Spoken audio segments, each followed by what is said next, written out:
ሃይማኖተኛን ሰው በህልማችን ስንመለከት ወይንም ሃይማኖተኛ የሚለውን ሐሳብ በህልም ፍቺ መሰረት ስናየው ምን እንደሚመስል እናያለን።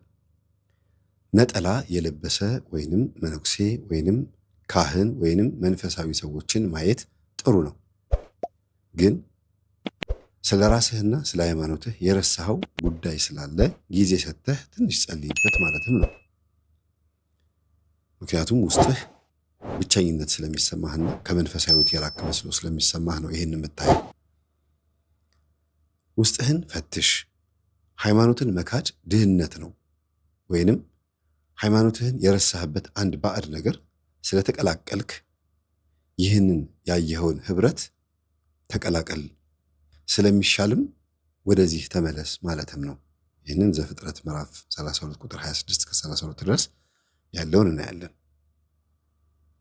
በአጠቃላይ ግን ሃይማኖተኛ ሰዎች ምንም አይነት ባህሪ ቢኖራቸውም ነጠላ ለብሰው ወደ ቤተክርስቲያን ሲሄዱ በህልማችን ካየናቸው ወይ እነዛ ሰዎች ኃጢአተኛ ሆነው ሲሳለሙ ካየናቸው እኛም እንደነሱ እንድንሳለም ወይም እንዳንፈርድባቸው ቀን እንደ ኃጢአተኛ ቆጥረናቸው ከነበረ አትፍረድ ይፈረድብሃል የሚለውንም ሐሳብ ያመጣል። መልካም ሰውና ጥሩ ሰው ከሆነ ደግሞ ነጠላ ለብሶ ወደ ቤተክርስቲያን ሲሄድ የምታየው የዛን ሰው ህይወት እና አንተም ተመለስ ማለት ነው። ከሱ ተማር ማለት ነው። ወይንም ደግሞ ራስህን ካስቀመጥክበት የትዕቢት ማማ ላይ ውረድ። የኃጢአት ባማ ወይንም የኃጢአት ከፍታ ከሚባለው ራስህን ዝቅ አድርግ ማለት ነው። አንዳንድ ጊዜ የመነኩሴ ልብስም የቄስ ልብስም ለብሰው ወደ ቤታችን ሲገቡ ወይንም እኛን ሲከተሉን ከኋላችን ከፊታችን ስናያቸውና እኛ ግን ያለንበትን ሁኔታ ካላሰብነው እንዴት አይነት ልብስ እንደለበስን የምንሸሻቸውም ከነበረ የህልሙን ትርጉም ይቀይረዋል ማለት ነው። ስለዚህ ሃይማኖተኛ የሚለው ቃል በራሱ ነጭ ነጠላ መልበስ ማለት ብቻ ላይሆን ይችላል።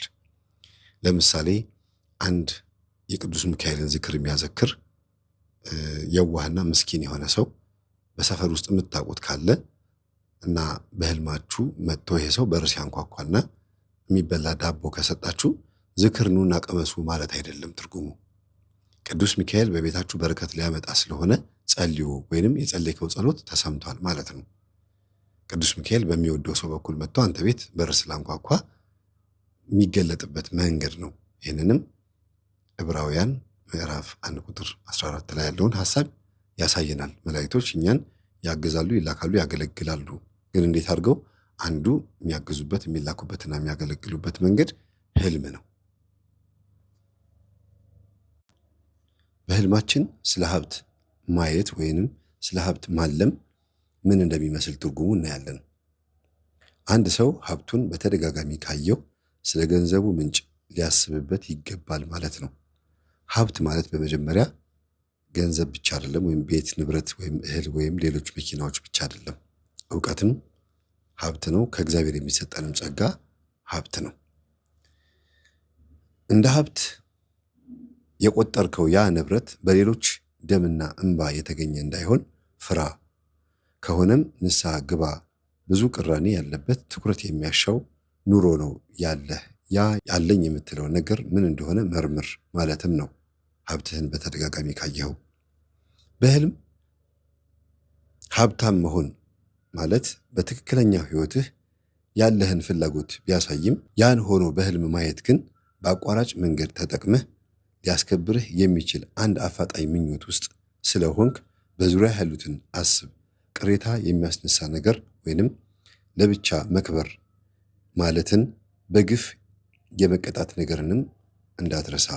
ሌላው ሀብትህን አሁንም በተደጋጋሚ በህልምህ ካየኸውና ያለህን ሀብት እየጎበኘኸው ከተመለከትክ ያልሆንከውን ተመኝተህ እንዳይሆን ፍራ። ብኩን የሚያደርግ ቡዳ በዓይንህ ሊኖር ይችላል። ምክንያቱም ሀብትህን ራስህ ማየት አንዳንዴ ጥሩ አይደለምና ይላሉ አባቶች። ሀብትህን ለሰው መስጠት በህልም ማለት ነው ጥሩ አይደለም፣ ወይንም መሸጥ ከባድ በሽታና ህመም ይገጥምሃል ማለት ነው። ስለዚህ ያለህን እንዳታጣ ተጠንቀቅ። ዮሴፍ በመጽሐፍ ቅዱስ ውስጥ የፈርዖንን ህልም ሲፈታ 7 የወፈሩ ላሞች ወንዝ ሲሻገሩ ካየ በኋላ 7 የከሱ ላሞች ደግሞ ያየው ይህን የከሱ ላሞች ምሳሌ የሀገሪቱ ሀብት ነው። ወንዝ ደግሞ ሀገር ጥሎ መሄድ ነው። ስለዚህ ሀብት ከሸሸ ህመምና ችግር ነው፣ ወይንም ህመምና ችጋር ነው። መጽሐፈ ምሳሌ 12:27፣ ዘፍጥረት 31:16፣ ዘዳግም 6:11፣ መዝሙር 37:16 እነዚህን ብትመለከቱ ያብራራላችኋል። ሌላው ሀብትህን ቄስ ካየው አስራት አውጣ ማለት ስለሆነ በቀጥታ ከገንዘብህ ላይ አስራት በኩራት ማውጣት አለብህ። መጽሐፈ ምሳሌ 3:9 ወይንም ምሳሌ 5:19። ስለ ሐውልት በህልም ማለም ትርጉሙ ምን እንደሚመስል እንመልከት። ሐውልት ማለት 3 አይነት ነው። አንደኛ በመቃብር ስፍራ ላይ የምናየው የሙታን ሐውልት፣ ሁለተኛ በከተማ ላይ የምናያቸው የተለያዩ አይነት የመዝሙር የሙዚቃ ወይንም የህንፃ መሳሪያ፣ ሌሎችም ብዙ አይነት መሳሪያዎች ተሰብስበው አርት ነገር ሰርተው የሚሰራበት ሐውልት ነው። ሶስተኛ አንድ ሰው በህይወት እያለ የሰውም ሐውልት አይደለ የምንም አይደለ ቅርጹ ምን እንደሆነ የማይታወቅ አብስትራክት የሆነ ነገር አቆሞ ለሆነ ነገር መታሰቢያ አድርጎ የሚያቆመው ማለት ነው። ስለዚህ በህልምህ ሐውልት ማየት ለሰራኸው አንድ ትልቅ ስራ ማረጋገጫ ታገኛለህ ማለት ነው። የመቃብር ሐውልት ማየት እንደየሀገሩ ቢፈታም ትርጉሙ ማለት ነው። በእኛ ግን የሞትንለት አንድ ጉዳይ ለተፋለምንለት ነገር ክብር መስጠት ይሆናልና ለጠላታችን ግን የውርደት ሞት እንደሆነበት ማሳያ ነው። በክብር ማለፍንም ያሳያል። ወደ መቃብር ሄደን የአንድን አንጋፋ ሰው ሐውልት ካየን አሟሟትህን አስተካክል፣ ስም ከመቃብር በላይ ነውና ስም ወይንም ሃይማኖት ወይንም ክብርህን ጠብቅ፣ የክብር ሞትንም ሞት፣ የክብር ሞትንም ተመኝተህ የተባረከ ኑሮ ኖረህ እለፍ ማለት ነው። ዘፍጥረት 31:45። የራስህ ምስል ሐውልት ሲፈርስ ካየህ የተከበረው ስምህና ወይንም የቤተሰቦች መልካም ስብዕና መዋረድና የአሟሟትህን ውርደት ያሳያልና ተጠንቀቅ ማለት ነው። እግዚአብሔር የሚጠላው ሐውልት መጥፎ ስምን ነው ይላሉ አባቶች። ዘዳግም 16:22 ላይ ያለውን ማብራሪያ ተመልከት። ስም ከመቃብር በላይ ነው ሲባል ሰውየው ከሞተ በኋላ እገሌ እኮ እንዲህ አድርጎ ነበረ ተብሎ ስሙ ስለሚወሳ ነው እንጂ ሐውልቱ ላይ የሚጻፈውን ስም አይደለም ከመቃብር በላይ ነው የተባለው። አንዳንድ ጊዜ እኔ ለምሳሌ መንገድ ላይ ሲሄድ ተስፋዬ ብለው ሲጠሩኝ ዞር ልል እችላለሁ። ከዛ ምን ይባላል? አይ አንተን አይደለም ይሉና ሌላ ተስፋዬ ነው ለካ የተጠራው ለማለት ስም ያለው ሞኝ ነው ይባላል። ግን በልማድ ምን ይባላል? ስም ያለው ሞኝ ነው። ስም ያለው ሞኝ ነው ማለትና ስም ያለው ሞኝ ነው ማለት ይለያያል። ስምማ ሁሉም ሰው ስም አለው። እንዴት ነው ሁሉም ሰው ስም እያለው ሞኝ የሚሆነው? ስም ያለው ሞኝ ነው ነው።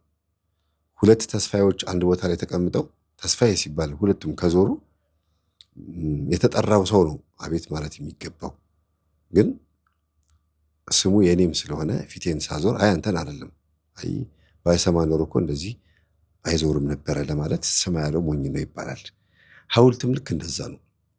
መንገድ ላይ ተገትሮ ስታዩት፣ በተለይ የመቃብር ሐውልት በአደባባይ ላይ ተተክለው ካያችሁ በከተማው ላይ አንድ እልቂት እንደሚመጣ ያሳያል። ወይ በመንግስት ወይ በሃይማኖት ወይ በአንዳንድ ጉዳዮች የሆነ እልቂት አለ። መቃብር በአደባባይ ላይ ከታየ፣ መቃብሩ የፈረሰ ሆኖ ደግሞ በአደባባይ ከታየ እንደ አህያ መቃብር የትም የትም ስጋው ተወርሮ የሚሞት ከንቱ አሟሟት የሚሞት ወጣትና ትውልድ እንደሚበዛ ያሳያል። ሐውልት አናት ላይ ባንዲራ ተተክሎ ሲታይ ያ ሰው የሞተው በሀገሩ ክብር ነውና ለሀገር ክብር ስጥ፣ ቀላል አትሁን ማለት ነው።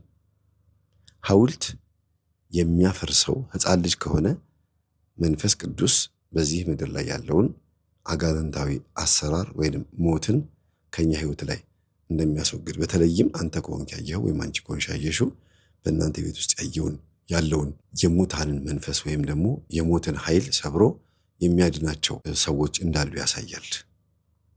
መቃብር ውስጥ ተኝተህ ራስህን ካየኸው ወይንም ሐውልት ተሰርቶብህ አንተ ሐውልቱ ላይ ቁጭ ብለህ ወይንም ከሐውልቱ ስር ታስረህ ካየህ የሞት መንፈስ በዙሪያህ ከበዋል።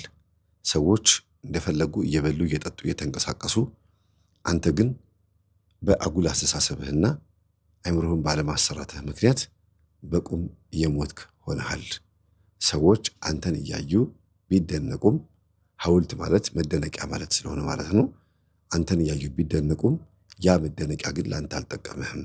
ምናልባት አርቲስትነት፣ ክብር፣ ዝና፣ ፌመስነት የሚባለው ማለት ነው እሱ ሊሆን ይችላልና ሐውልት በብዙ ይተረጎማል።